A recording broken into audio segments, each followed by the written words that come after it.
diverse local communities in the country. The presentations will highlight the use of diverse forms of mapping or counter-mapping as a mode of community engagement and activism to interrogate or challenge urban spatial practices and their impacts and interconnections with the processes and outcomes in rural communities, critical habitats, the hinterlands, and in indigenous communities. Our speakers will tackle challenging topics such as the representation of women in various spatial contexts, regional and local initiatives to map indigenous community conserved areas, awareness raising and advocacy for safe spaces for the LGBTQ, participatory process and methods for local disaster risk management and planning, and the value of fostering synergies between local and scientific knowledge and community resilience.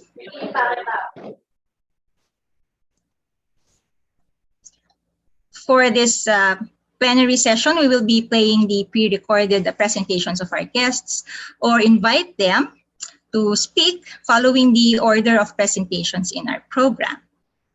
After all of our guests have shared their stories and their insights about their mapping initiatives, about their work, we will open the floor for questions and comments. And we do hope that this afternoon will be an engaging activity for all of us. Next slide, please. All right, so we just have a few reminders still for our participants, but I'll just mention just a few of these. We all know this already. We will be recording the session for documentation purposes. We do encourage everyone to be active and to be attentive during the whole session, and to also post questions, of course, for our panelists. Next slide, please. And for our presenters, each of our invited guests will have 15 minutes for their discussion. We have volunteers who are working very hard to help us with organizing the material so that it will be more convenient for our presenters in terms of sharing their presentations. Next slide, please.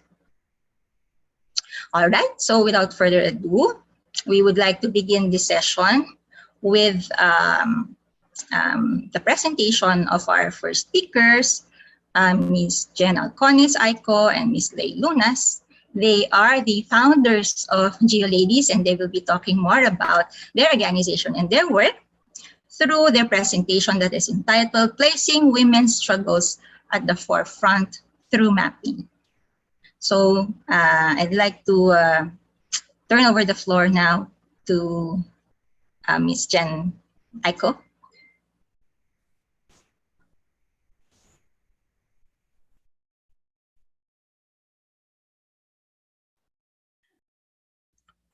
Thank you. We can hear you. Jen, can you check?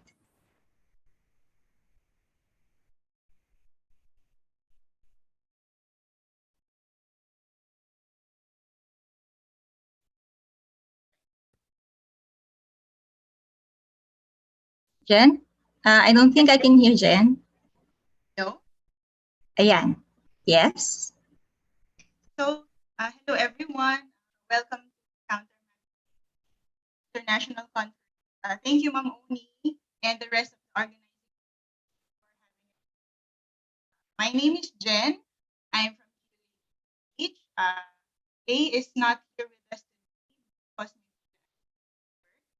I will be talking about our organization's activities. Jen? Yes.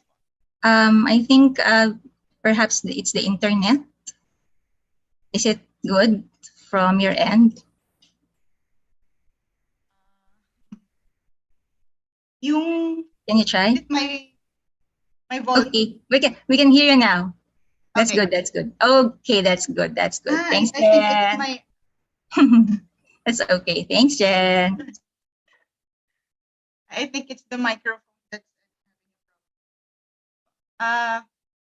okay, so my presentation is entitled Placing Women's Struggles at the Forefront So this stems from the frustration that women's spaces are hardly visible on the map. So how do we challenge this? NGO ladies spearheaded different workshops and mapping to pinpoint what we need for in a map. Also partner organizations have. So in 2014, the first GLAD's meetup was held one of the men in the photo. So he was getting tired of being in the company of his fellow male mappers in pretty much all of their mapping parties. So he asked the ladies in the room, how do we change the ratio? So GeoLadies was then uh, organized and evolved to who we are today. Advocates for diversity, collaborative participation, and affirmative spaces for women and underrepresented communities in the local mapping scene, such as OpenStreetMap, and the local GIS. So this photo, that's me. I was invited by DSW 18 for the first Mapa Babae to talk about my experience as a woman mapper. So this was the first time for me to reflect on what I have been mapping for years since I started with map. And it was a revelation to me because I wasn't mapping as a woman. So what do I mean by that? It was my first time to ask myself, are the health centers where I had my child vaccinated, my OB clinics already mapped in OSM? So the answer ay wala pa, wasn't mapped yet. So why is that? I'm sharing with you here a quote from Rochelle. Men and women can have dramatically different relationships with resources. Ayan. So men don't exactly have as much exposure to health centers, OB clinics, as much as women. So this is why diversity is so important. We want maps to capture reality on the ground with as much inclusive detail as possible. And this cannot happen if we only have men mappers because their realities are different from ours. Yeah, this is an example. So what do we focus on in Mapa Babae?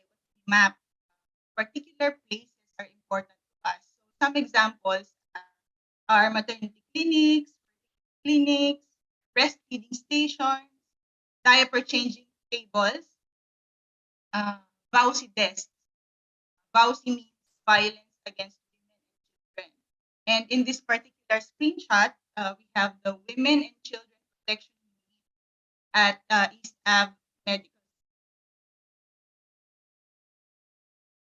So, Mababae has been with us year after year since then. And we've been mapping um, a lot of these uh, places.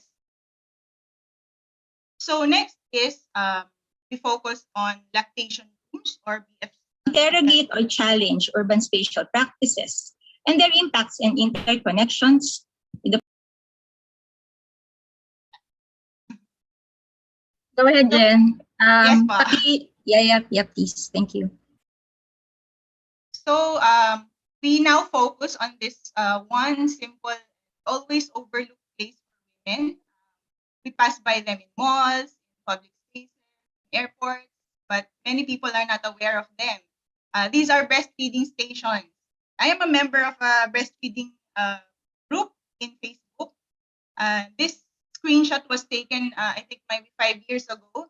And we moms would take photos of what's inside breastfeeding stations, malls, and put in the caption where it is located. And we have an updated album for this. Okay, so what we did in GeoLadies is create a map contrib instance. So it's a map where moms can contribute to the map without having to learn OpenStreetMap, which is, I think, more complicated because moms mostly they aren't they don't have much time to learn. Ayan, since we are taking care of kids and all that. Okay, so we were able to contribute around 30 stations. That may be a small number, but having them on the map and talking about this in many instances are more important than the numbers. Okay, and why is that? Because breastfeeding, just to drive more emphasis, breastfeeding is protected by Philippine laws, and mother and child have the right to breastfeed anywhere and anytime. So it's ang pagpapasuso ay karapatang. So ayan, story time muna tayo. This was Yolanda in 2015. So I interviewed a mom. Her name is Nani. She's a mom of two young children. When Yolanda struck their hometown, they waded through chest-high floods. So that's her and kids. Ayan, their grocery store was ransacked and lahat ng drugstores were looted. So there was no clean water for the kids. There was no formula milk. And the younger child, 1 year old, suffered from diarrhea. So a few days later, they were flown to NCR and were reunited with family. So Nani told me about how she could have changed the situation simply by breast. Unfortunately, she didn't know much then, and information wasn't available to her. And so a few years later, she also gave birth to a third child, and she has been breastfeeding since, and have been donating breast milk to those who needed it, to premature babies and breast milk banks. So next topic is the annual Pista ng Mapa, which started in 2019. This was held in Dumaguete. Jen, is there a way of Yes. improving your microphone?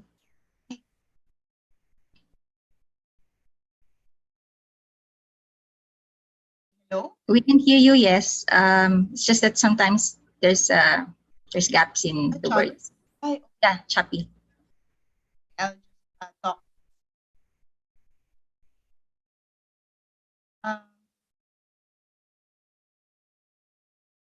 So, Pista ng Mapa was the first mapping conference that did not skimp on the schedule for the women's session. We were on spotlight. So, previous conferences I have attended, they have multiple sessions running at the same time. So, even the diversity talks that need audience from everyone, kasi minsan there's no point in preaching to the choir. Kami din. So how are we going to change it if only the privileged sectors are clueless to our struggles? So we held a mapping session where we asked the participants to draw what they wanted to see on the map. We used Manila papers, and the participants there, they also used sticky notes. In this table, you will see the most mapped places. It's amazing to know. Okay, so itong ukay-ukay places, because many years ago, when I was an ukay newbie, ukay places weren't searchable. By the way, ukay places are thrifted shops. They were passed on like a ritual, so verbally lang, by word of mouth, these the addresses. And other places include those that tell stories and experiences. So from here, we see where I met my love, where to eat cheap, and child-friendly spaces. Next, this drone stats. So in 2019, there were only 8% of drone pilots were women. This year, that increased to 11%. But it's still a very low number, right? But at least there's some increase.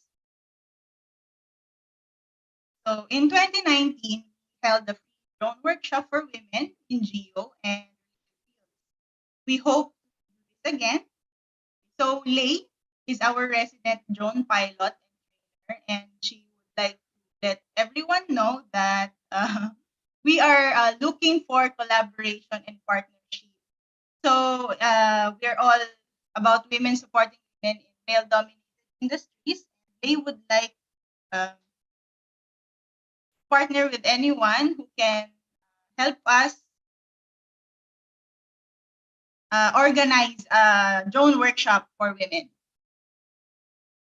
So there are a few slides left. We also hold meetups once in a while. It's a chance to exchange ideas, what projects we are working on, or who needs help, share some chismes, and syempre magpakamarites in a constructive way. So our last topic, IWT or the International Celebration. So in celebration of Women's Month, we at Ladies PH partnered with different organizations to hold a mapathon. So this is an ongoing mapathon, and each feature or place that we add to the map has a monetary value. And the more we map, are able to donate more to our partner, Women's Legal Bureau. Uh, WLB is an NGO focused on providing legal assistance to women. So, ayan, it's an ongoing mapathon, and I hope that some of us can join and spare some time to map these women's spaces in open. Just follow the hashtag Break the Bias Map. Okay, so this is my closing remark. I would just like to emphasize that we may come from different places, we may have different experiences, different perspectives, but in all, and at the end of the day, we live in a shared landscape. So we hope that we can collaborate and um, look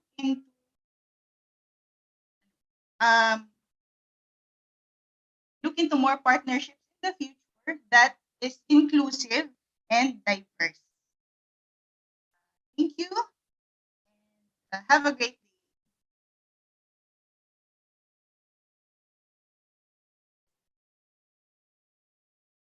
Thank you so much, Jen, for presenting your work. We'll know more about the activities of Geo Ladies later on, and hopefully we'll get comments also from our audience. Our next presentation will be from the team of Ms. Diana Jose, Mr. Timothy Salomon, and Mr. Giovanni Reyes. We will still be waiting for one of the speakers, but maybe we can start first with the pre-recorded video of Ms. Diana Jose. They will be presenting their work on documenting ICCAs, or the territories of life in Southeast Asia. They will be talking about both the regional context and local experiences of working with local indigenous communities with respect to the mapping and recognition of ICCAs. Hello and good afternoon. It is a pleasure to be here with all of you today. My name is Diana, and on behalf of NTF-PEP Asia, I will be presenting our work and regional experience in documenting territories of life, mentioning initiatives related to counter mapping. In the second half of the presentation, my colleagues from Bukluran will share about their experiences at the national level. The Non-Timber Forest Products Exchange Program, or NTF-PEP, is a regional network of over 100 NGOs and community-based organizations. For over 20 years now, NTF-PEP has worked with and for indigenous peoples and local communities, assisting them in strengthening their capacities in sustainable management of natural resources. We pay special attention to non-timber forest products, noting the important role NTFPs play in linking peoples and forests. To recall, NTFPs are all biological materials other than timber extracted from forests for human use. In our work on NTFPs and with communities, we have found that community led mapping initiatives and documentation work have helped greatly in conserving forests. Apart from that, mapping work has also contributed to self strengthening of culture and traditional knowledge across generations. As a regional network, we are present in 6 countries. We serve as a platform for information and knowledge exchange of appropriate resource management and forest based livelihood techniques and experiences. One such work that we do at the regional level is on supporting ICCA's Territories of Life. These are territories and areas governed, managed, and conserved by custodian indigenous peoples and local communities. NTF-PEP is the regional coordinator for ICCAs in Southeast Asia. The ICCA Southeast Asia Consortium is part of the Global ICCA Consortium, a movement association that supports indigenous peoples and local communities who are governing and conserving their lands, waters, and territories. Our 3 main thematic work areas are on documenting, sustaining, and defending territories of life. One of the things we do is to hold regular learning exchanges and interactions. Documentation and mapping are very important work for ICCAs. Often it is the first step towards gaining recognition. Moreover, mapping ICCAs help in the protection of homes and habitats. As you know, Asia is such a mega biodiverse hotspot, exceptionally rich in resources but also especially threatened. Mapping ICCAs is a way of asserting self-determination and governance. This importance is highlighted more so when you note that there is still a lack of information on documented or known ICCAs. In fact, in the 2021 Territories of Life report produced by the ICCA Consortium, it was mentioned that the only way to truly know about ICCAs, including their location, extent, and diverse values, is to support indigenous peoples and local communities to document and map their own ICCAs on their own terms. Ultimately, this is because they are the producers of this collectively formed knowledge and will be the main users of these maps. By engaging everyone in the process of map making, memories, stories, and knowledge are passed on, articulated, and asserted. Spatial meanings are also negotiated as boundaries are clarified and drawn. Both the outcome and the process of describing and documenting ICCAs can be powerful, as self reflection is also a form of self strengthening. Next, I'd like to highlight a few examples of counter mapping actions being done by the networks that we are part of. One of these is the Women in Action Against Mining in Asia, whose advocacy is against extractives. In one workshop, they were able to map out mining situations and women resistance in Asia. It is an example of how the regional space can provide support and solidarity to communities who may be experiencing the same threats. It also shows how together we are stronger and that collective steps can be taken to resist development aggression. Recently, they had a workshop where they were able to produce story maps in the region showing areas, specifically rivers, that are threatened by dams and mines. Women were the ones who led in the buildup of evidences, in storing knowledge, and in communicating meanings and the changes that are happening in their territories, and also the changes that they wish to happen to be able to address these concerns. The clarity that they gained after mapping and analysis will help them in informed decision making. It is precisely this feature of a local to global and global to local perspective that the regional exchange platform or space is able to provide. It offers experience, exchange, and exploration. In the photos that you see here, are various sessions and interactions organized by the network to exchange tips on mapping and documenting. The regional level brings diverse perspectives together and provides access to a wide range of expertise and experience across the different countries. In this way, voices and advocacies are amplified. To close, allow me to leave you with a few key takeaways. First, just to emphasize how very powerful mapping is as a tool, it enables communities to take control of their own narratives and representations and aids in governance and decision making.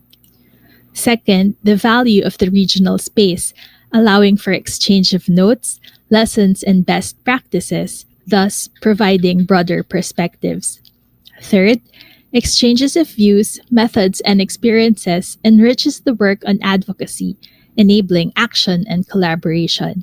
And finally, the value of solidarity and sense of community forged through regional exchanges and sharing is intangible. And with this, I'd like to thank you for your kind attention. I now hand over the floor to my colleagues, Tim and Giovanni from Bukluran, to share more about ICCA's and mapping work being done in the Philippines.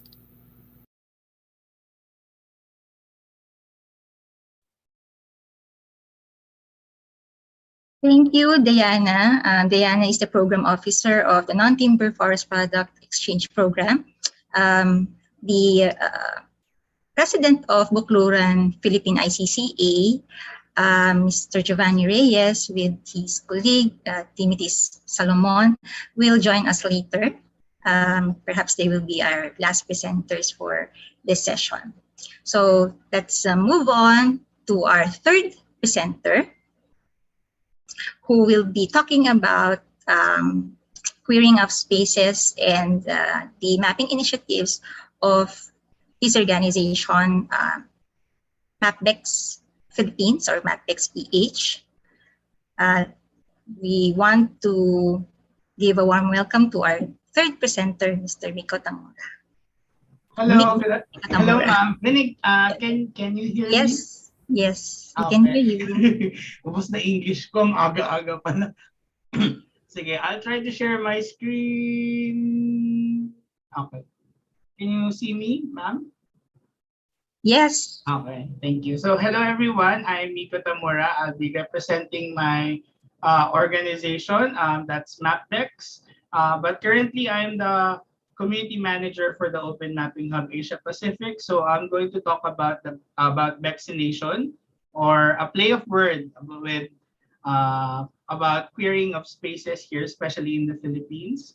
So I'll just give a quick introduction about myself. So I just recently graduated from the Department of Geography in UP, and this has been a culmination of the work that I've been going through, especially with DRR, with corporate mapping, and etc.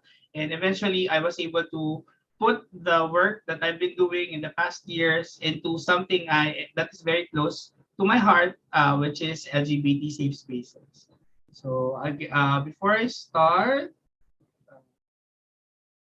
may paggalaw ako. Ayan. So did the glass move? So first and foremost, for those who are not familiar, so Bex is a play of word or vaccination, coming from Bex, which is an alternate spelling of the Tagalog word Becky. So it's also gay lingo or slang for a gay person, and a very informal term for endearment for a trusted friend, ally, or confidant. So moving forward, I'd like to introduce my community, more of a community, which is MapBex. It's an online community of volunteers advocating for LGBT representation and inclusion in mapping platforms such as on OpenStreetMap, Google, etc. So MapBex started in the end of 2019, a few months before the pandemic.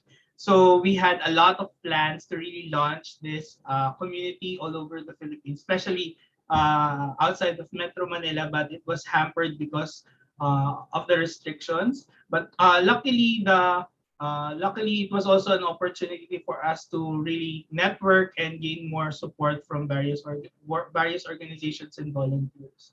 So initially, the goal of MapBex was just to map LGBT safe spaces and HIV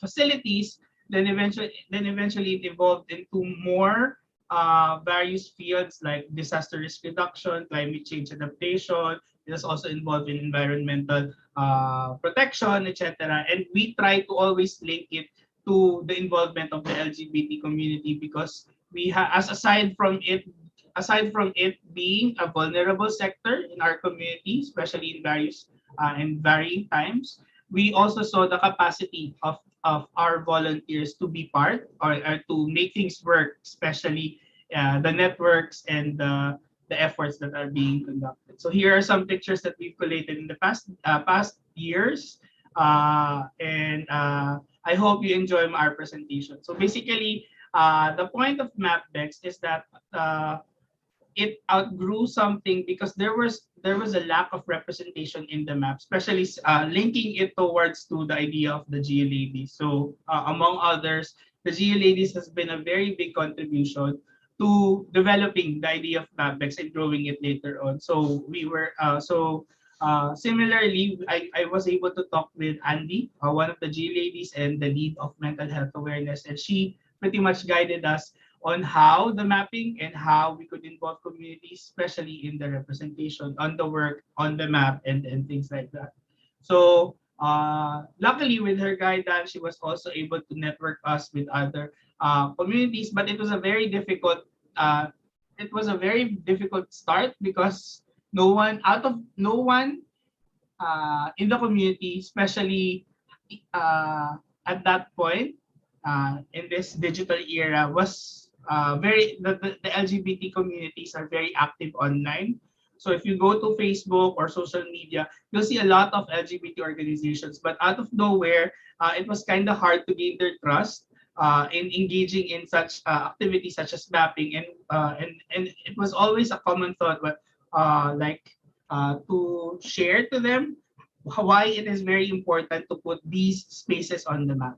So we always go back to that point wherein we try to tap that same shared experience with these LGBT communities that throughout the years we have always been fighting for representation, for diversity, for inclusion, but nowhere on the map, especially in the commercial maps such as Google, wherein you can find these information. So when you also say LGBT or these spaces, LGBT friendly spaces in uh, with other people, most of the time you'll only hear these spaces with these spaces from gossip, from the shadows, like it's something that is just being talked around but not really documented. But through MapBex, we were able to establish that these spaces are very important and needs to be there on the map because maps have always been a form of representation,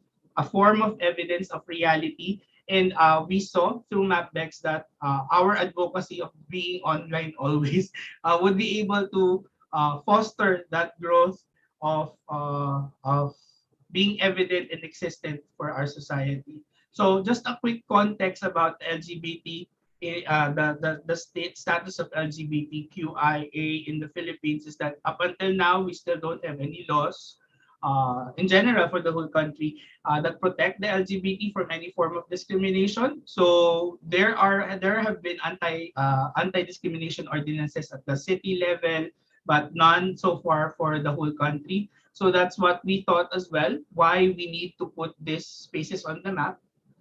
Because at least not at the city level or at the province level, we could protect our comrades, our brothers and sisters, our siblings at the super micro level, like at the business level. So putting these spaces on the map, ensuring that these spaces are LGBT safe and protected from the form of discrimination we're trying to avoid, allows us to also be more safe in that sense.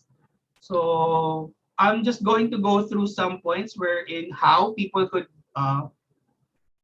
vaccinate their communities or how to put LGBT safe spaces on the map is first would be people could map LGBT safe spaces, put their safe spaces on the map through OSM or OpenStreetMap.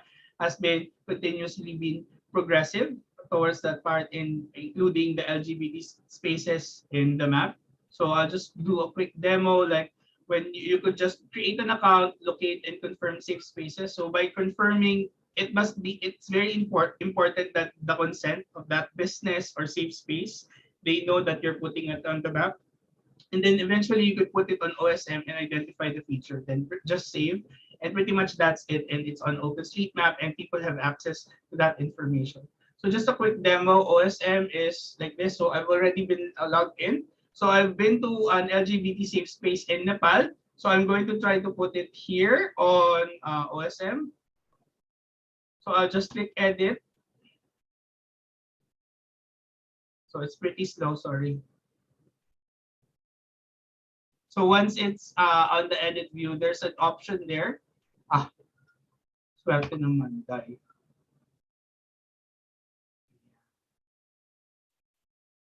Medyo mabagal ang globe na yun.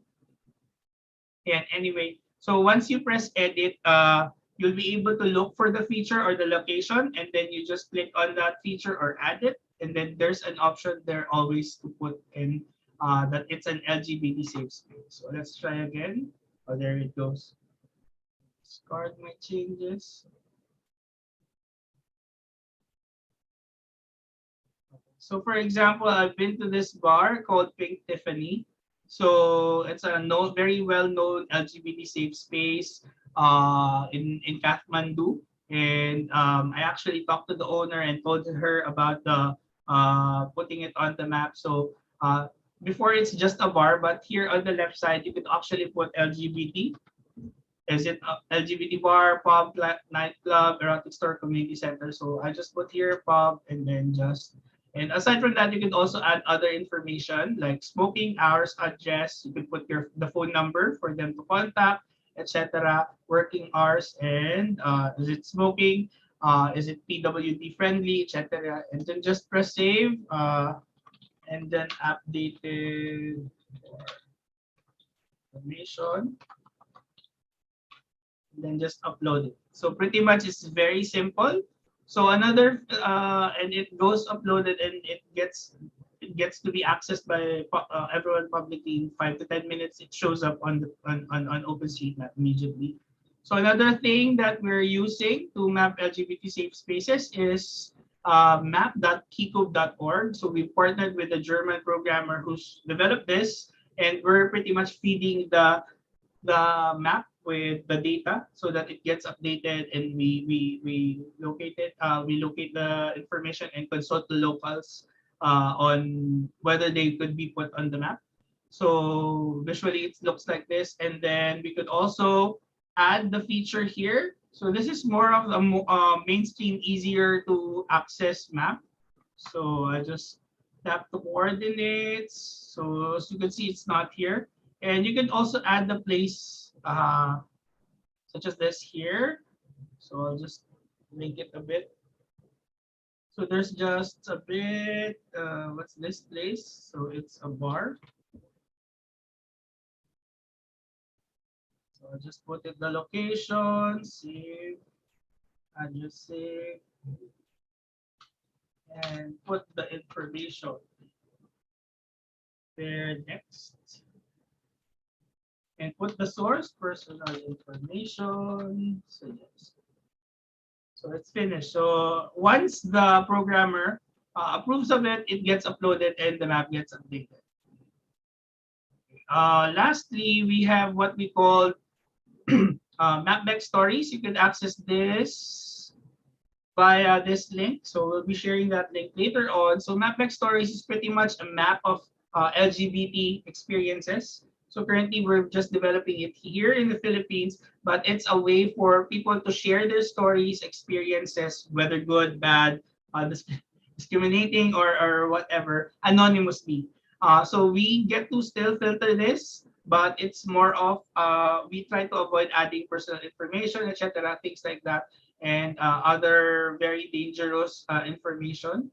So when you zoom in, so for people here watching, there might be some PG 18 content, but you or you may always add your experiences on life, love, loss, emancipation, and feelings of when if you're an LGBTQIA. So when I click on it, it shows you the stories that people share.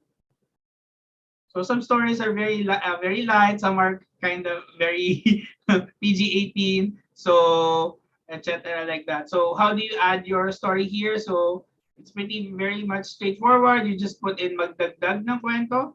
Then a pin shows up here on the left. When you click on the pin, you can now bring this anywhere you want to drag it. So for example, you have a story you would like to share here. So you could put your nickname like Mapbex. Then test story. And when did it happen? 2019 or something. So it puts up the stories, experiences that you know into context, and it adds that dimension of space.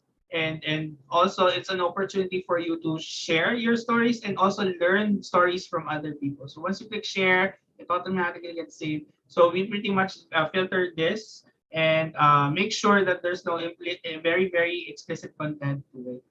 What else? So pretty much those are the maps that Mapbex has been developing in the past few years. And I hope everyone can get to visit mapbex.org. Mapbex.org, wherein you will be able to see these maps. And before I get in my presentation, I'd like to invite everyone to visit OpenStreetMap Philippines, because currently we are having a booster grant there for 100,000 pesos, wherein communities or people interested in open mapping and contour mapping and OpenStreetMap can apply to it and get a grant for a 3 to 6 month project. So lastly, I'll share our website, mapbex.org. I guess that's it, Miss Oni. Thank you very much. Yay. Thank you, ma'am. Yes, thank you, Rico. Maraming salamat for sharing your work. We will now proceed with the presentation of our colleague from Bukluran, Philippines. Can we go back to the first slide? Okay. So earlier we heard from Ms. Diana San Jose of NTFP-EP more on the regional initiatives with respect to mapping of ICCAs and their documentation. Now we will be hearing, and we have the privilege that our guest agreed to be part of our conference. We have the president of Bukluran Philippine ICCA, who is also a member of the Global Environment Facility Indigenous Peoples Advisory Group, or the GEF IPAG, Mr. Giovanni Reyes, and he is joined in by a colleague from Bukluran Philippines, Mr. Timothy Salomon. So, sir, yes, you have the floor.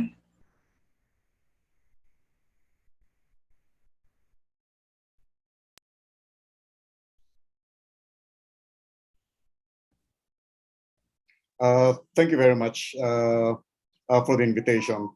And there was some difficulty a while ago, so I wasn't able to enter as time scheduled it for us. This is the culture. This is the cultural indigenous communities that had been trying to scale up mapping in order to, as part of our defense on ancestral lands.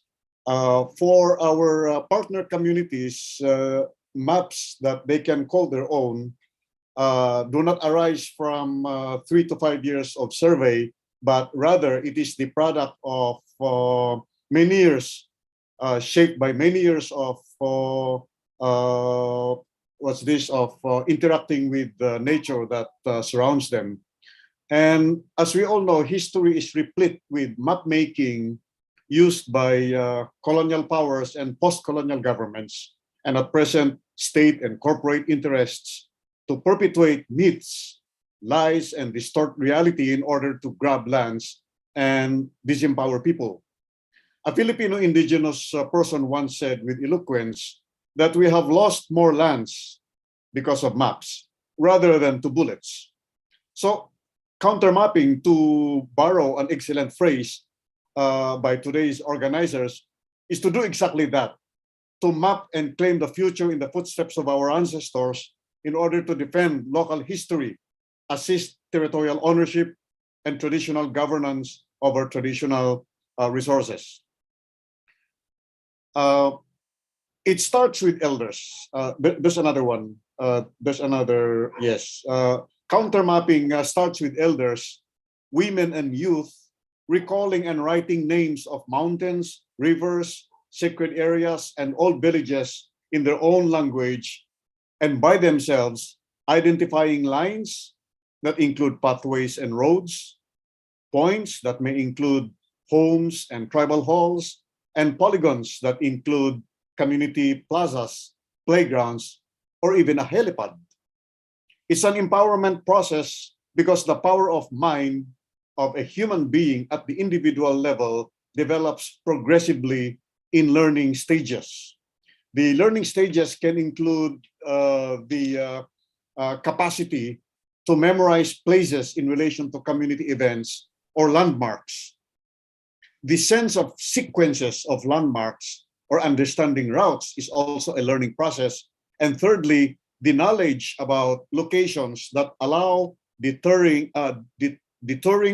shortcutting, and creative navigation or survey knowledge. Therefore, landmarks, routes, survey knowledge are the learning stages that an individual goes through in empowering himself through mapping.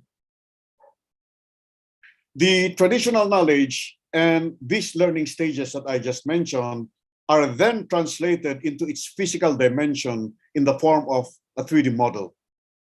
So this is constructed and used by community members to examine the past and present land use changes, strengthen community positions, advocate against development aggression, combat climate change by protecting indigenous peoples' community conserved areas, or what we call ICCAs.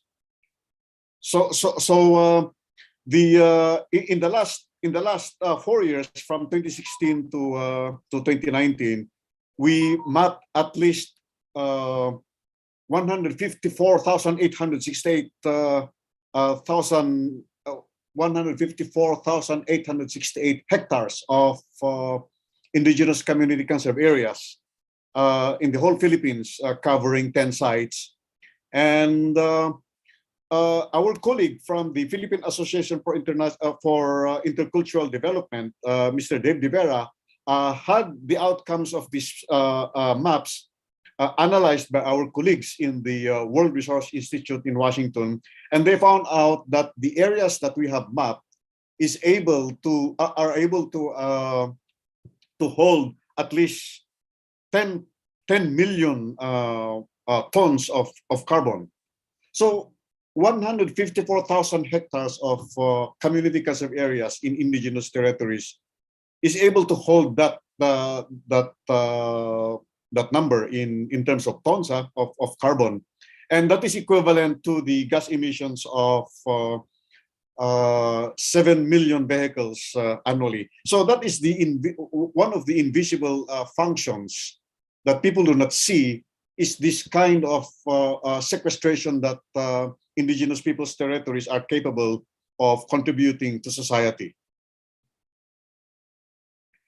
The challenge now is that these are the remaining forests in this country, about 6.3 million hectares of forest, and that's down from 20 million in the early 1800s.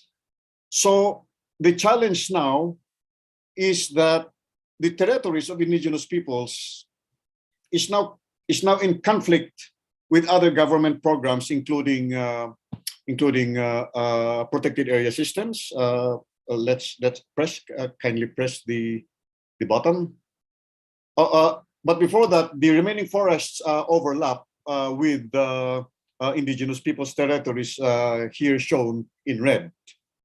And next, and the protected area systems of government is also overlapping with this with the remaining forests and the territories of indigenous communities. And of course, the third player in black is large-scale extractive industries in the form of open pit mining.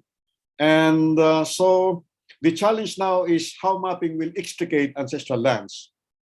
And we all know that the prime location of key biodiversity areas in this country is our ancestral lands and traditional lands of IPs. And how do we keep it safe from the advancing forces of state-managed protected area systems, as if these are public lands, and from corporate plunder through large-scale open pit mining? I think that we can share the answers from this group with our partner communities. And I call for community learning exchange between the academe, science groups, and indigenous peoples. We have absolutely nothing to lose in exchange of diverse views towards a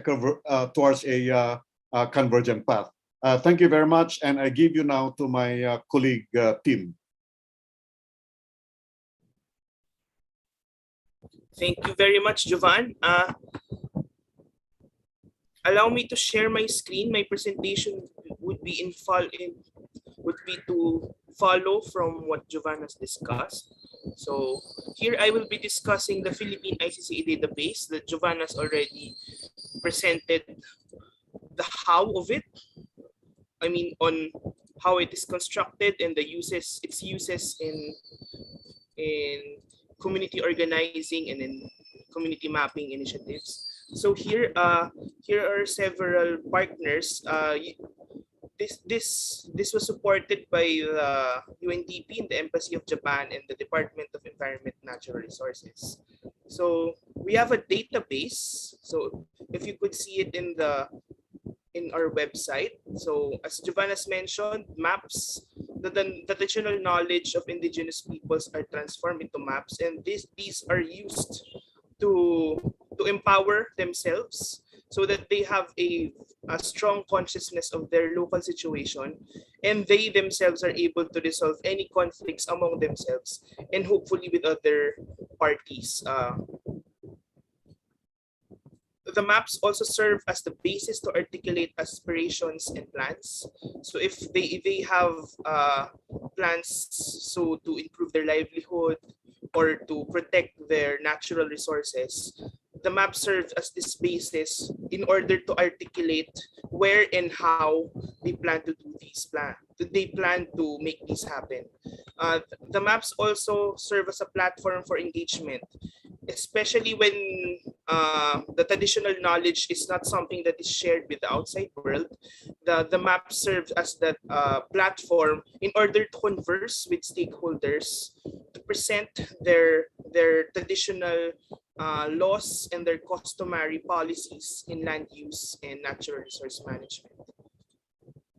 So here, I will present to you briefly our website, which contains the 16 maps that Jovan has mentioned has been participatorily constructed and devised by the indigenous peoples nationwide. So the website serves as a repository of said traditional knowledge as published online, and the website aims to bolster public engagement in terms of recognition of these ICCAs, or indigenous community conserved territories and areas. This all the ICCA.ph also serves as an institutional face of the Kulturan. So allow me to show you this website. So here is the website, ICCA.ph. There are several tabs that can be visited, but generally I'll just present the maps to the communities themselves have constructed. So it articulates our mission and our programs and what ICCAs are. And so if you go to the sites,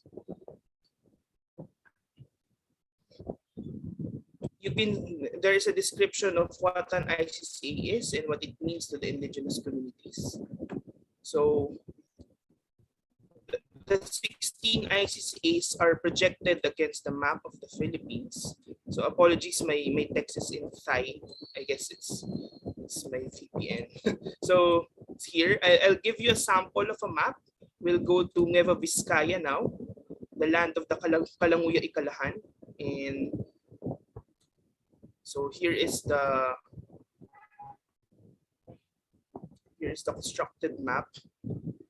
The full uploading of the data is still ongoing, but we already have the data for the cluster 5 or a particular community organization within the greater ancestral domain. So let me declog this. So you could see here, this is the boundary of the ancestral domain. The ancestral domain of the Ikalahan Kalanguya have already earned 2 titles. So this is one title and this is another title, which is over mostly in the province of Nueva Vizcaya and shares some territories with Aurora and Nueva Ecija. So you could see that it shares significant amounts of area with 2 protected areas. This is the Karanglan. This is the Karanglan Pantabangan protected area, and this is the Kaseknan protected landscape. So as you can see, as Jovan mentioned, there is an overlap between ancestral domains and the government designated protected areas. Let me show you the more detailed data at the community level. So allow me to present this. This is one barangay in the area. So this is their land cover map. And the communities themselves are highly aware of their traditional laws in terms of land management and resource use. So let me click this. This is a closed forest. When we say a closed forest, it doesn't necessarily mean that they are not allowed to enter, but there are stricter rules in terms of resource use in these areas. As opposed to an open forest, there are more loose rules in terms of access, such as the gathering of non-timber forest products. So there is a designation, and this is encoded in traditional knowledge, which have been articulated in maps and digitized in this website. So as you can see, there are wooden grasslands. So these are generally flat, and where most of the agricultural activities occur. So let me show you some of their land uses. So these are the citrus plantations. As you can observe, most of them are in the wooden grasslands. There's one on the closed forest. But usually the pattern is they respect nature as it is, in accordance to their customary law. You could see here, let me project the rivers. This is where their natural rice fields are. So they utilize natural irrigation systems provided by nature. And these are the other agricultural areas which can be found mostly in the wooden grasslands and the open forest. Here are the road networks. So as you can see, it's mostly around the wooden grasslands and the residential areas. This is encoded in their traditional and customary laws that they respect nature, and the use of resources are well embedded in their identity and their relationship with the ancestral domain that they live in. So let me show you some more of the data. So we have some descriptions here. I won't go through them, but if just for reference, we contain the socioeconomic profiles, their industry. We also have data on their products and their traditions here in the biodiversity and natural resources data. So there, before I end my presentation, I just wanted to present some potential areas for collaboration, since I understand this is an academic institution. we wish to encourage researchers to get interested in ICCAs and indigenous peoples territories. So here is where we could collaborate on. So one thing is we could contribute to further mapping more areas in the Philippines. We can always connect any researcher or scientist to an indigenous community so that they could establish a partnership towards mapping and other research endeavors. The indigenous peoples actually welcome them because this will help them in asserting their rights over their territories and natural resources. So as Jovan mentioned, we have reported some ecosystem services such as carbon sequestration. So we have data on this from the World Resources Institute. So if you have other ecosystem services you wish to measure, please feel free to approach us. One of which is biodiversity services. So if you're familiar, most of the Tamaraws in Mindoro are in the ancestral domains of the Mangyans. And almost all, if not all in Mindanao, all of the Philippine eagle nesting grounds are indigenous people's territories of Lumads in Mindanao. So Jovan also already projected this. You could also help us in threat assessments in terms of the overlaps of ancestral domains with several programs of government protected areas, minings, and private sector and businesses which could actually threaten the land rights and the resource rights of indigenous peoples. So there, and finally, if any one of you is interested in livelihoods or businesses, the indigenous peoples would always welcome partnerships in terms of livelihood and trade. So here are some of the products that we have already helped through the website, facilitated sale through the website. So here, many thanks for everyone's attention.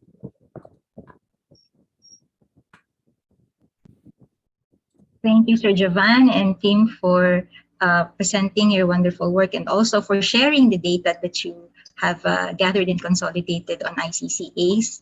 We now proceed with the presentation of our colleague, Mr. Professor Eman Garcia, who is also the president of Philippine Geographical Society. We've heard about one of the methods of doing or mapping with communities, which is participatory mapping. We've heard it from the presentation of Sir Giovanni.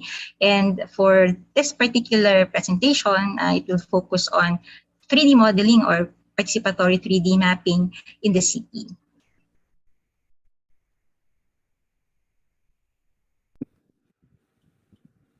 Hi everyone, I'm Eman Garcia from the UP Department of Geography, and I am happy to be part of this conference. I titled my presentation, P3DM in the City. Through the UP Department of Geography and the Philippine Geographical Society, I was fortunate to have had the opportunity of conducting P3DM activities in various parts of the country, and I am happy to share some key points derived from such engagements.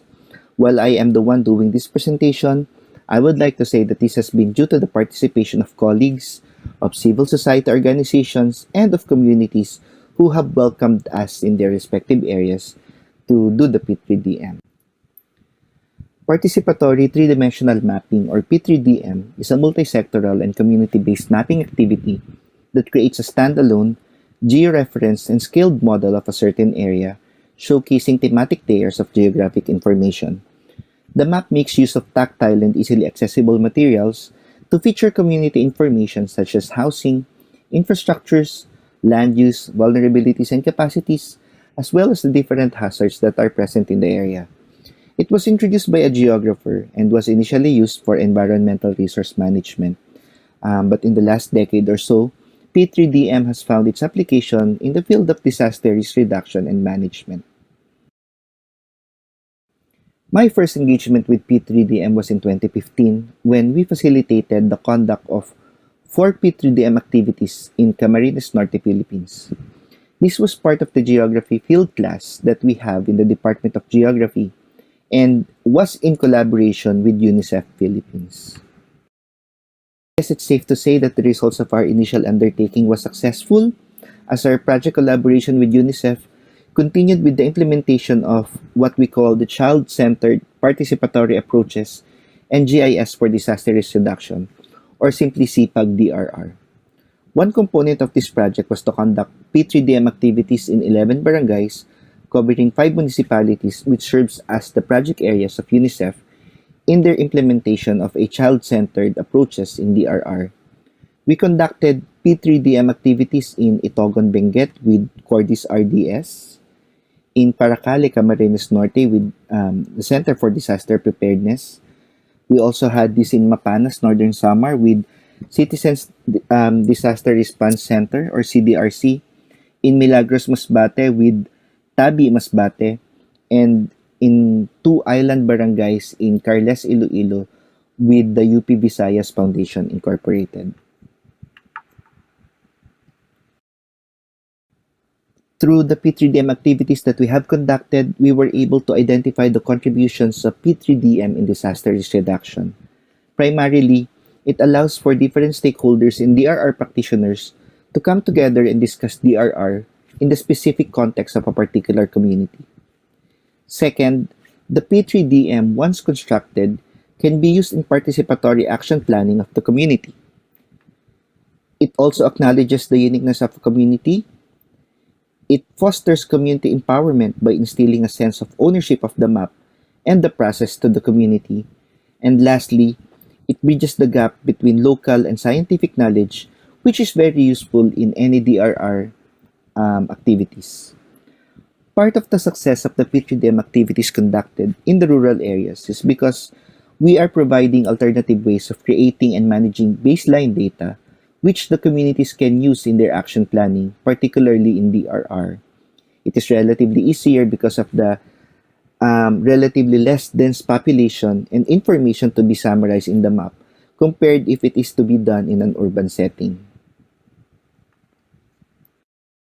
In 2018, we undertook our first urban P3DM activity in Pitogo, Makati. This is in partnership with Philippine Disaster Resilience Foundation. It was a bit daunting at first, trying to conceptualize how we could incorporate large concentrations of population in the 3D map. Also quite challenging is the representation of urban land uses and high-rise infrastructures.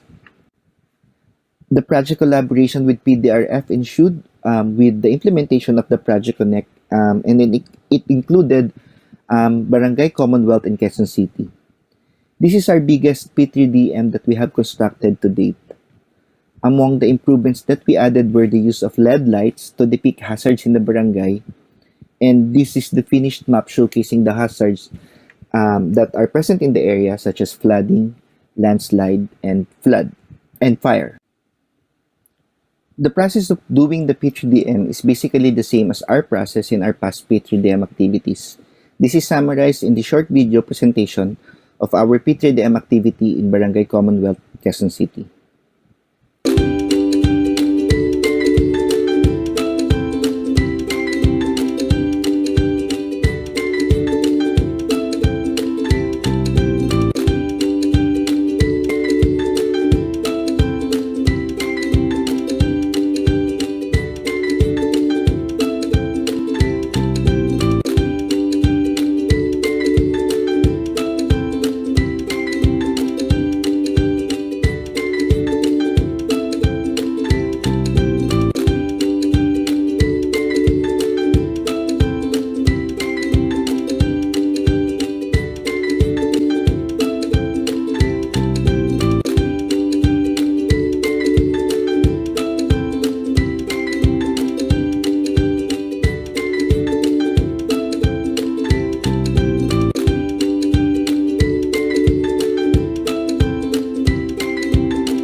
Magandang opportunity ito para sa kanila matuto tungkol sa content nila sa mga kung ano yung meron silang assets, mga resources na pwede nilang magamit para maghanda or maging ready para kung magkaroon pa ng sakuna or disaster.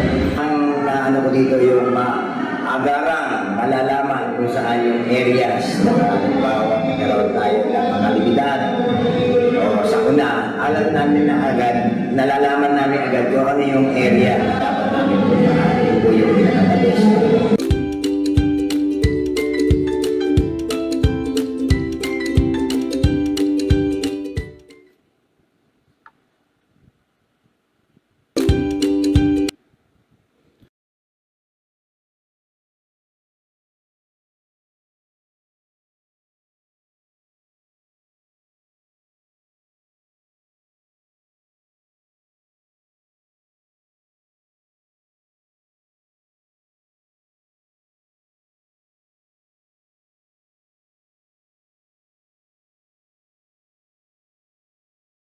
I feel that information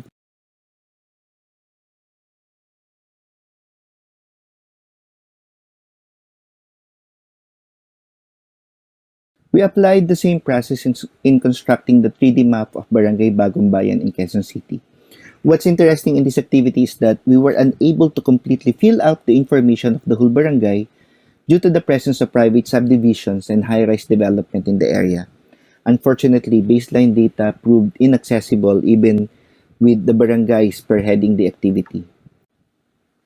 The same outputs were also created for Barangay Talayan, also in Quezon City, Doña Imelda in Quezon City as well. In essence, P3DM activity is the same whether we are talking about making it in an urban or rural setting. It engages participation even with the most marginalized sector of the community. Personally though, I feel that somehow the P3DM is not as engaging and as appreciated, for lack of a better word, in the urban areas. The sheer number of infrastructures and population makes it quite difficult, impossible almost, to provide a database the same level as what we had introduced in the rural setting. What you're seeing is that P3DM in Barangay Commonwealth, it remains intact, but however, it is left neglected in a corner of the barangay hall. On the same level, the 3D map of Barangay Bagong Bayan was destroyed by a typhoon shortly after we have constructed it because of the lack of proper storage area. Thus, innovations had to be made in order to ensure that the P3DM remains engaging, practical, and useful. What you are seeing is the 3D map of Barangay Talayan encased in a glass casing for added protection of the map. We also coupled the P3DM activity with other supplementary activities as well. We used Open Data Kit through Kobo Collect in mapping certain aspects of the barangay that needs to be highlighted. Part of the objectives of our engagement with PDRF is to map out the MSMEs in the partner barangays in order to identify how they are affected by the hazards that are present in the barangay. This was made possible through the conduct of this digital survey, which was facilitated by members of the barangay council and residents of the area as well. This is an example of the map output generated through the ODK survey in Barangay Talayan and Quezon City. We did a series of maps in order to a risk atlas for each of the partner barangays, and this was generated from the P3DM activity and the Open Data Kit survey that we have conducted in the area. We also had the opportunity to innovate further through the Lahat Dapat, a project collaboration with Projects Artist Community and funded by LRAS Humanitarian Innovation Fund program. We developed the Lahat Pwede online game which focuses on the inclusion of persons with disability in local disaster risk reduction and management planning. It is a Jeopardy-like virtual game meant to be a data gathering tool to elicit PWD concerns and contribute to local disaster risk reduction and management planning. We originally targeted the card game to be linked to the 3D map that we have conducted. We noticed that the way to move forward and make the P3DM practical, useful, and more relatable or simply more engaging is through gamification. We initially formulated an actual card game meant to be played by utilizing the 3D map of the barangay. Unfortunately, because of the COVID-19 pandemic, actual face-to-face interaction was no longer possible. Thus, adapting to the trend of online communication, we transitioned the card game into a virtual platform that would still serve the purpose of gathering information and eliciting PWD participation through discussions and focused dialogues. Hopefully, we can do the actual game and link it with the P3DM if we have the opportunity. Moving forward, based on the results of the activities that we have conducted, P3DM contributes to DRR by facilitating dialogues to each stakeholders in the community. But for it to be truly useful, the community needs to recognize its potential and realize its role in DRR. To do this, we need to continuously innovate and find different means of eliciting community participation. After all, why are we doing DRRM and why are we mapping, if not for the community?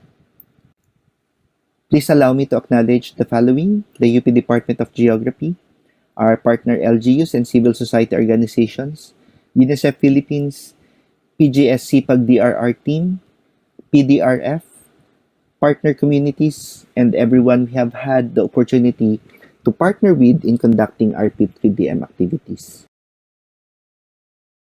And mabuhay tayong lahat.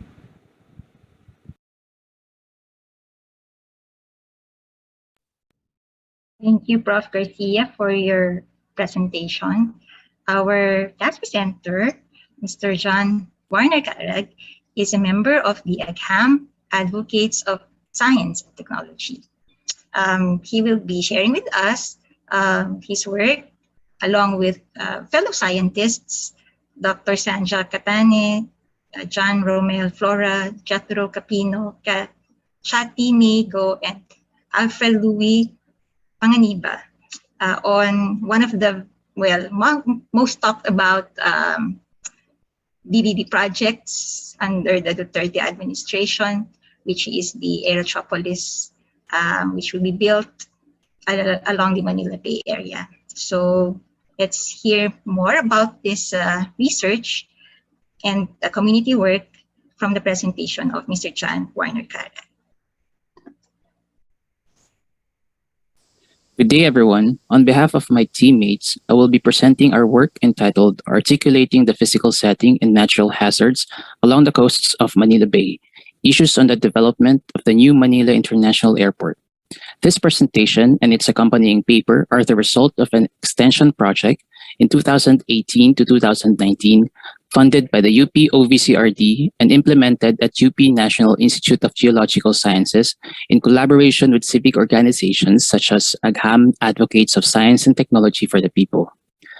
The project team consists of my co-authors and was led by Dr. Sandra Catane of UP NIGS. We reviewed and assessed the hazards in Manila Bay, where the new Manila International Airport will be built, and we documented the issues that arose from the resistance to the project of various stakeholders and communities in the area.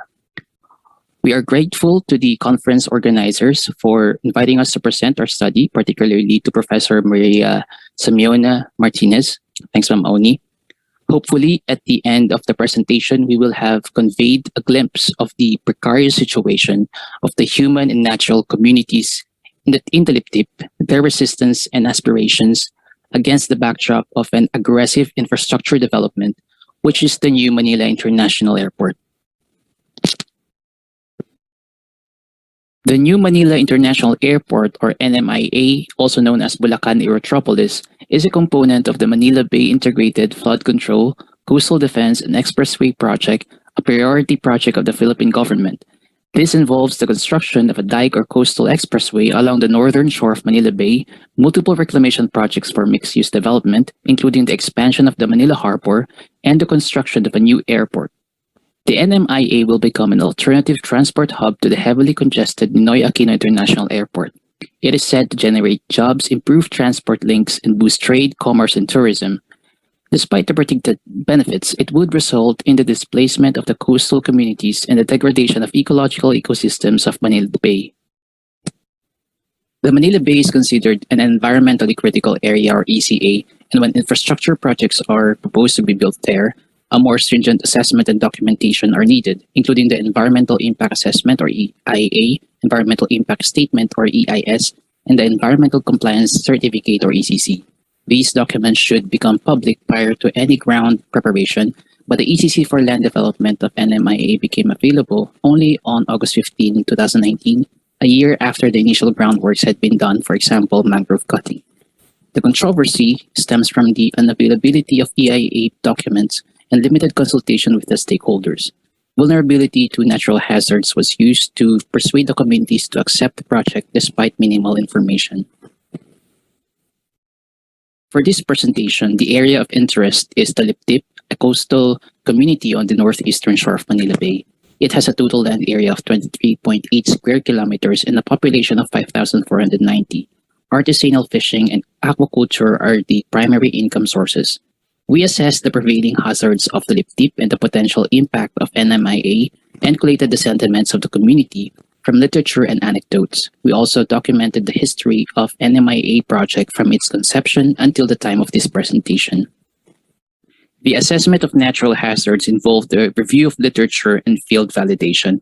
Alongside the fieldwork were interviews and community focus group discussions to validate the hazard assessment and gather sentiments of locals regarding the airport project. In total, we interviewed 35 residents and their families in the 7 sitios of the Liptip, and the results were presented back to them through a seminar workshop.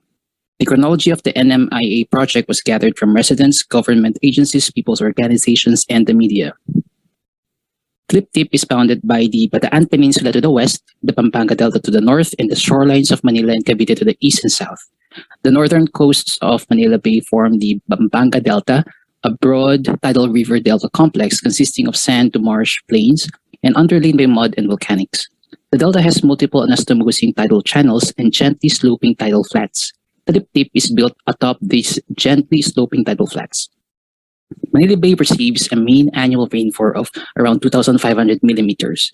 The southwest monsoon Bagat occurs during late June to August, delivering most of the rainfall with a peak of 504.2 millimeters in August as recorded in Quezon City. Tropical cyclones coincide with Bagat, resulting in torrential rains over southern Luzon. On the screen is the location of all sitios in the Liptip which a team visited to validate the hazard literature. Capol, Capiz, and Dapdap are near the river mouth, while Quince and Pariahan are farther towards the waters. At this point, I will run down the hazards present in the Liptip based on literature validated by experience of the communities. It is important to note that the future airport complex will most likely be affected by the same hazards that are present in this area. Here is a map showing all recorded earthquakes in Manila Bay area since 1609. Paleoseismic studies suggest that the area can potentially experience a 7.5 magnitude earthquake from the Valley Fault system in the west. Similarly, the Lubal Fault can trigger an earthquake with 7.2 magnitude. While historically, the community has experienced several high magnitude earthquakes, a worst case scenario would have impact similar to the 1964 9.2 magnitude Alaska earthquake, which triggered a tsunami and extensive liquefaction. For subsidence, the area subsides 4.5 centimeters per year. The residents did not observe subsidence in the Liptip, but the likelihood of occurrence was high because of the underlying substrate in the area, which is unconsolidated sand, silt, and clay. The Liptip has also experienced tidal flooding. Storm surges, which can reach up to 5 meters, were experienced during strong typhoons. Fluvial flooding is experienced periodically in Punutan and Capol due to the combined effects of heavy rainfall, high tides, and the release of waters from the dams. The low and flat elevation, combined with the numerous rivers feeding the area, makes the Liptip extremely susceptible to flooding. Still, with these hazards in mind, the NMIA project pushed through. Due to lack of transparency, it is not clear whether the natural hazards were studied in the EIA. From our study, here are the potential impacts of the NMIA to the environment and the communities in the Liptip. Habitat loss for flora and fauna, including the last patches of mangrove forests, coral reefs, and seagrass in the North Manila Bay.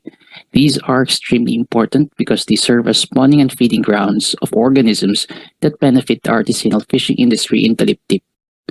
Reclamation also changes surface drainage, groundwater movement, and sediment transport systems. Some areas that used to be waterlogged may become dry, and some areas that used to be dry may experience flooding, affecting land use and livelihood. Also, the heavy load of airport infrastructure may accelerate subsidence. And most importantly, all communities and families in Taliptip and other barangays will be displaced and will be forced to relocate to the mainland or somewhere else. As such, we sought to determine the social acceptability of the NMIA project among families and individuals in the sitios, and here are the results. Almost all participants said they do not prefer the project regardless of their age, gender, source of income, and perceived amount of income. Their reasons for resisting the reclamation and airport building are their identity, belongingness to the community, and livelihood, as most of them are fishermen and rely on the Manila Bay for their income. For more than 60 years, the residents of Taliptip have survived typhoons, surges, and earthquakes without a single death nor injury due to these hazards. An early warning system is in place where residents are informed through SMS when they need to evacuate their homes due to the incoming typhoon. After the storm has passed, they return and easily rebuild their houses if damaged. Such is the strong culture of resilience of the communities in Taliptip. With the imminent reclamation of the 2,500 hectares to give way to NMIA, displacement of the residents will cause a drastic shift in their environment and thus in their needed skills. There is a general fear that upon the completion of the airport, many will be further impoverished because of their lack of employable skills suitable to work on land and their low levels of education, with one even citing that if worst comes to worst, they could possibly resort to criminal activity. For almost 3 years, people's organizations and other stakeholders have requested the EIA document from the Central and Regional Environmental Management Bureau offices, to no avail. During the public hearing presentation of Phil Kairos, the company hired by SMC to do the EIA, there was not even a single mention of the words airport or reclamation after presenting the EIA results for the quote-unquote land development project in the Bulacan. The residents were left clueless as to what exactly will be built in their area. Neither SMC nor Phil Kairos confirmed the construction of the airport complex at the time. There were also documented reports of repeated army presence in the area. Looking at the timeline, it was not until 3 years after the San Miguel Corporation won the bid for the project that civic organizations were able to get a copy of the official EIA document. Putting this all together, with the communities having very little say, the case of Taliptip and the NMIA can be viewed as another case of development aggression, a process where people are removed from their land to make way for development without consent or public debate. This development-induced displacement is similar to those experienced by indigenous people when their ancestral lands are converted to mining areas or dam reservoirs, negatively impacting their communities. People become victims instead of beneficiaries of the development. The system must ensure a properly implemented resettlement plan which would allow displaced residents to rebuild their lives if development is inevitable. Successful development projects where the predicament of local communities are given utmost importance may serve as models for best practices. Summarized, the reclamation and construction of the new Manila International Airport will displace communities, degrade the environment of Manila Bay, and aggravate existing hazards or create new ones. Most residents oppose the NMIA mainly because of the loss of livelihood and communal identity. Taliptip is prone to earthquakes, tidal and fluvial flooding, storm surges, and subsidence. The EIA process for the NMIA fell short of the standards set by law on the development in ECAs, as it lacked transparency and limited the participation of stakeholders. The ECC was granted with inadequate public consultation, and the communities were forcibly displaced and deprived of their livelihood. The NMIA project can be beneficial to the country, but the residents stand to gain little from the development. That's it. Thank you very much for listening. Here are some photos we took during the seminar workshop in the coastal community of Punutan.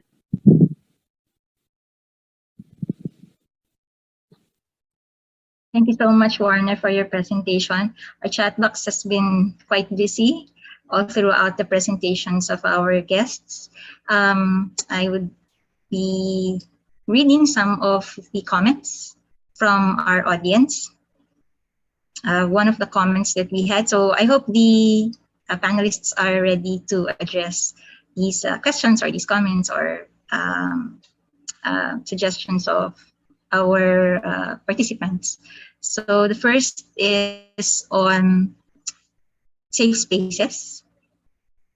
Monsi said that he's wondering if there is also space for interrogating safety and what constitutes a safe space. Actually, I've also received some similar questions, Miko. No?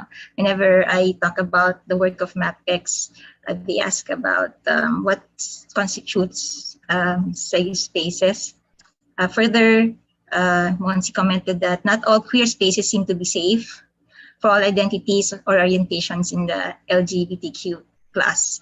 I'm also thinking of how experiences from different classes factor in, given that not all queer spaces cater to LGBTQ folks across socioeconomic strata. There are also just thoughts and provocations, but I'm already still amazed with the project. So, Nico, perhaps you can say something on about that remark.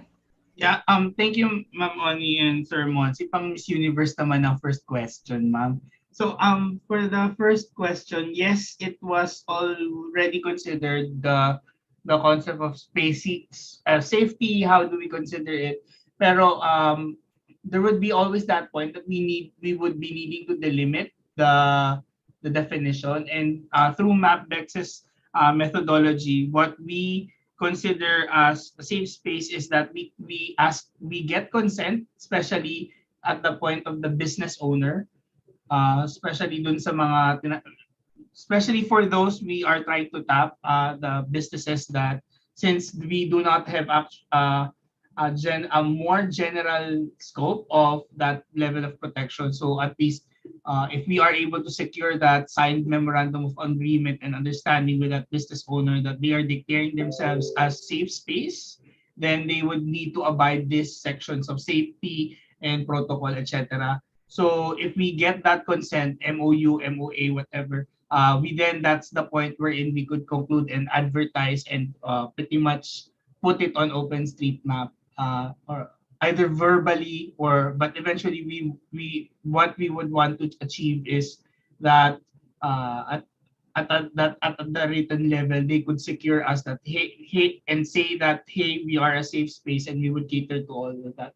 So I would like to also address that yes, the concept of safety might be varying towards various identities and expressions, but especially on OpenStreetMap, there are tags that we could also put in or add on OpenStreetMap and also on QueerMap, wherein we could declare that, for example, this space is catering mostly to lesbians or catering mostly to gays or for bisexuals, things like that. So there is still that limitation, especially on the methodology on how we map, but we are very much open into that dialogue in leveling up that mapping towards that level. I guess one thing that MapBex is trying to support or trying to help in solving right now is the scarcity of this spatial data, and at least somewhere down the line we need to start we need to start somewhere and then eventually develop that methodology and improving on that, and we are very much open to collaboration, dialogue, and especially support at that academic or theoretical level on how we could push towards a more inclusive, a more representative mapping effort in the future. Yes, thank you, Ma'am Oni. Yeah, can I just follow up also along that line? Nico, I mean, based on your experience, how has these kinds of mapping initiatives sort of parang contributed to promoting solidarity among the LGBTQ? Or would you, your insights about that?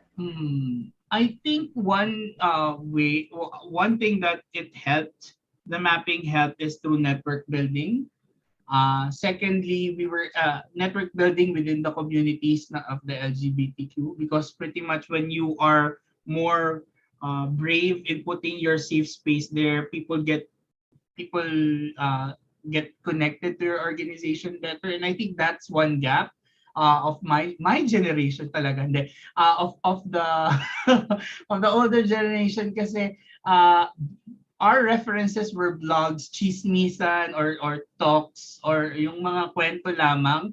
And this pretty much provides that safer route for young LGBT growing up to be directed to a more credible, more safe space for them to learn, to know more. Secondly, there are some instances that that amazes other LGBT organizations that they found out there's an LGBT organization in Rapu-Rapu Island, which is a very big mining community, and people are able to send support or help there if there are some needs. So I think the networking has been a big help. Secondly, mapping has been a very useful tool because since it's very visual, people have been using it and we are able to use the data that we're been collecting and to really make a stand that these cities, especially in Metro Manila, need to adopt an anti-discrimination ordinance since there are a lot of businesses, there are a lot of organizations supporting LGBTQ. So I think the presence of this data or empirical information allows the LGBT organization to move forward and to make sure that they're evident and they're existent. Something, yeah, I guess that's it, Ma'am. Thank you. Thank you so much, Vico. Another comment from Monsi. This is in relation to the presentation of our colleagues from NTFP and Bukluran. IPRA itself and its definition of land ownership contradicts both indigenous systems and other laws such as the Philippine Mining Act of 1995. Foreign mining regimes must end. So I also following the question of Monsi, I'd also like to ask our presenters about, based on their experience, what would be your insights with regard to how indigenous communities are negotiating their own knowledge systems? Because I think that's also where the conflict is, no? When it comes to their worldviews and what is there in the state policies. Could you enlighten us in this regard based on your mapping experiences? Maybe we could have Diana or Ma'am Diana or Sir Jovan or Tim. I'll possibly answer. Thank you. My colleagues, wait, Giovanni is in another call right now. So agree on the comment. There is a different definition of land ownership in the Philippines. We come from the Regalian system of the under Spanish occupation. So, but there is already some recognition of indigenous people's claims to land. I hope some of us can read more about the native title doctrine, where in Baguio City an indigenous person filed against Baguio City, covering their land for as public land for use of government projects, but was able to win against it because it was asserted that indigenous people's land have never been part of the public domain because indigenous peoples were never conquered by the Spanish. This was one up to the level of the U.S. Supreme Court in the early 1900s. So we could cite this up until now. This is the very basis of the Indigenous Peoples' Rights Act. So as long as indigenous peoples are able to articulate and seek recognition for their land rights over their territories, which is defined by the IPRA as self-determined, or in terms of mapping, they are able to self-delineate their territories, then they have the right to assert it. Having a title over their land is not a what do you call that, a requirement for recognition, because titling in accordance to ancestral domain laws is only state recognition. It is therefore not the duty of the community to earn a title, but the duty of the state to recognize the ancestral territories of indigenous peoples. So I hope we remember that distinction, that even if a community does not have a title, their rights are still what do you call predominant, or any other rights that are asserted on their land are immediately upon their approval or consent. So if the state tries to enforce their power to eminent domain, they are contradicting themselves, because the power of eminent domain does not apply to ancestral domains because of the doctrine of the native title. Thank you. The team, another question for our presenters from NTFP and Plurant. This one is focused on the data. So Sir Jake asked that the open and closed forests that you showed on the map, are they consistent with the classification of the LGU or the national government? NAMRIA would have a classification for land cover, land use. If yes, that would be great. If no, would you consider that as a source of problem or a problem? Yes, thank you, ma'am. I already answered that in the chat, but possibly to further explain my answer. Essentially, there are two answers to this. Particular for the area in Nueva Vizcaya as presented, the said land use map has already been adopted by the local government. This is more due to the fact that many Ikalahan Kalanguya are within the government in that area.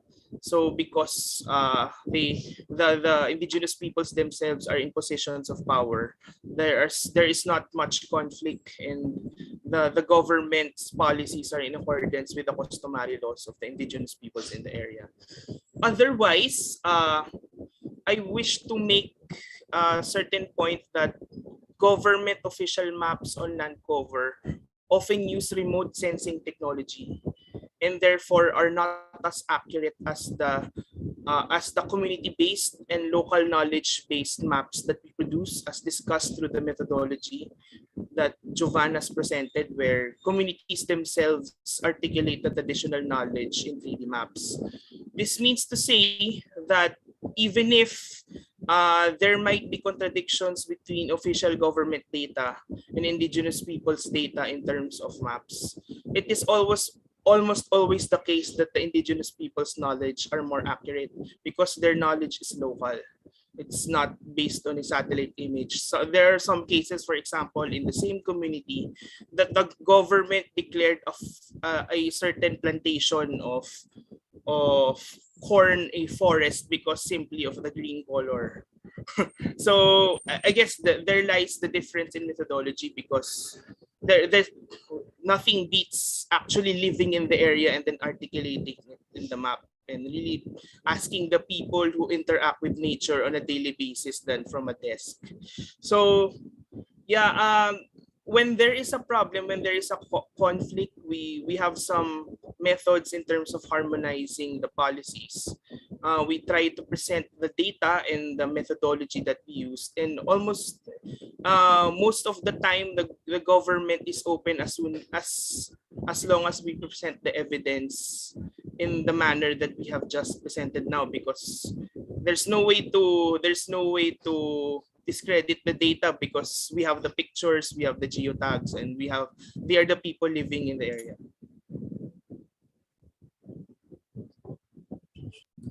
Thank you, Tim.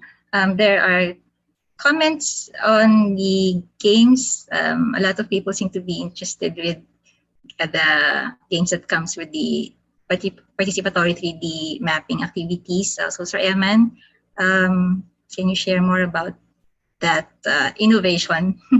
I would say it's an innovation, right? Yeah, thank you, everyone. To answer Sermon's question directly, I think the direct answer to that is not yet, because we're still doing some fine tuning. With P3DM, kasi we noticed the heightened engagement of the general public while constructing the map. But when we finish the map, that's another story. We always tend to focus more on how to sustain the P3DM once it's constructed. But yeah, we noticed that a way to move forward is through gamification, and to make the P3DM more engaging is through gamification. With our first take on the gamified version, we focused on the PWDs, but we noticed that there are some loose ends to that, because we still have to consider the individual disabilities. Like, we have to make a different game for the blind, for the deaf, and for those with different disabilities. And we've tested it in 3 sites, and some recommendations were made by our participants. Right now, we are doing the second phase of the project. I'm not directly involved in that though.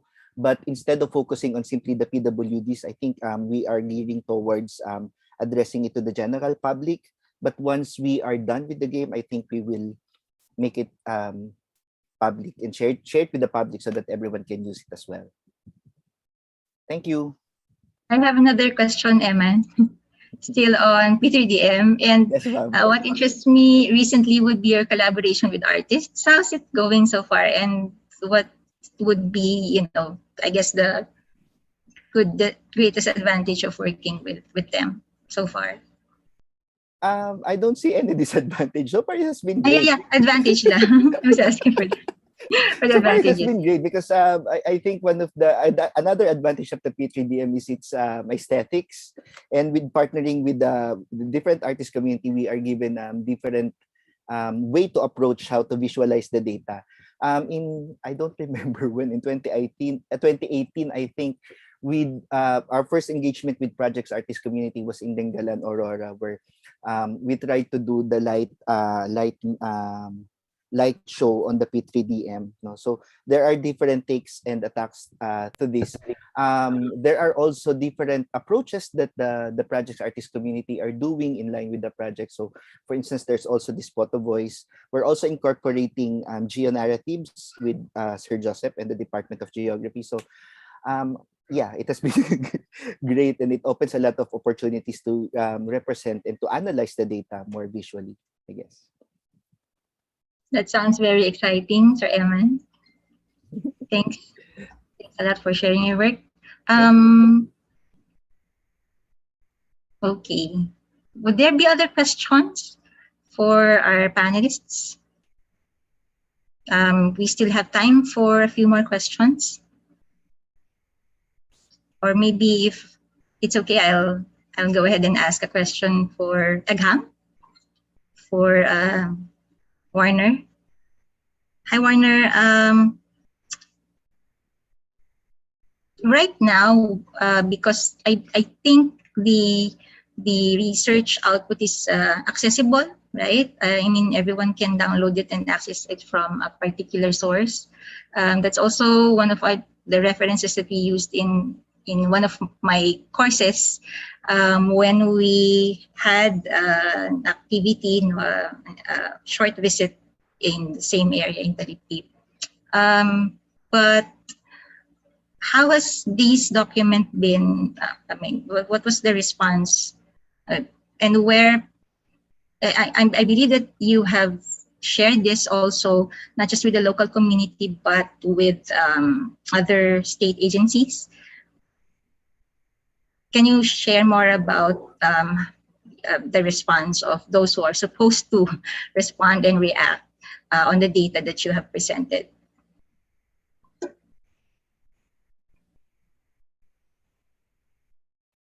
Yes, Warner? You're on mute.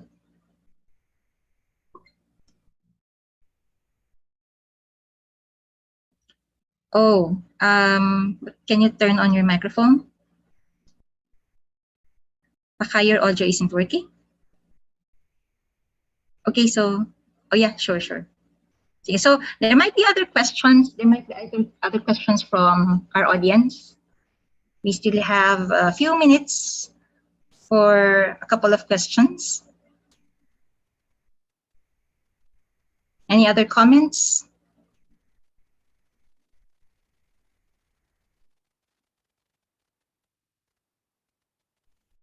questions or comments from our audience?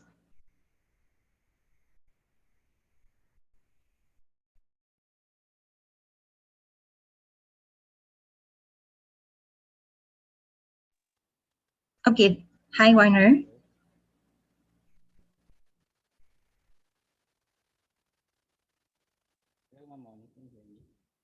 Is it just me or there's no sound coming out from Warner's end?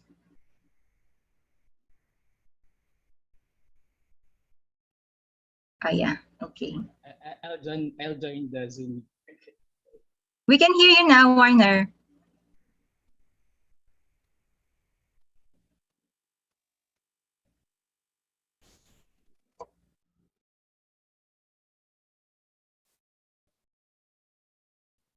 Yes, would there be other questions from the audience as we wait for Warner to just fix his audio?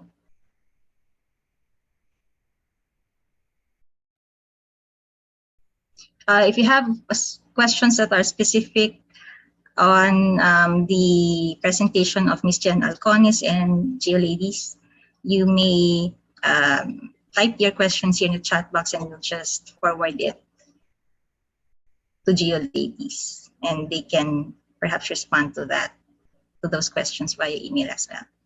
Warner, are you with us now again? Yes, ma'am, I can hear you now. Ayun, there you go. Okay.